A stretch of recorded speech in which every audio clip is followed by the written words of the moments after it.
રાજકોટના મહેસૂલ કર્મચારીઓ માસ સીએલ પર ઉતર્યા. રાજકોટના મહેસૂલ કર્મચારીઓ માસ સીએલ પર ઉતર્યા છે. અહેવાલમાં ન્યૂઝ સંદીપ ચાવડા, રાજકોટ. કિરીટસિંહ ઝાલા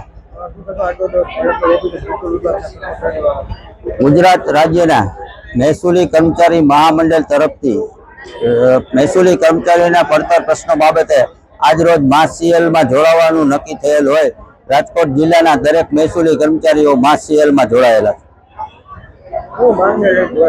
અમારી મુખ્ય માંગણી છે બદલી, પ્રમોશન, પરીક્ષા અને પગાર વિસંગતતાઓની. હા, સરકારશ્રીમાં આ બાબતે રજૂઆત કરેલી જ છે અને સરકારશ્રી આ બાબતે કાર્યવાહી કરશે તેવી આશા છે અમને. લોકોને મુખ્યત્વે આજે ઈ-કેવાયસી ની કામગીરી બંધ રહેશે, એટલે અત્યારે તો મુખ્ય કામગીરી ઈ-કેવાયસી ની છે તે બંધ રહેશે, એટલે લોકોને થોડીક આજે તકલીફ પડશે.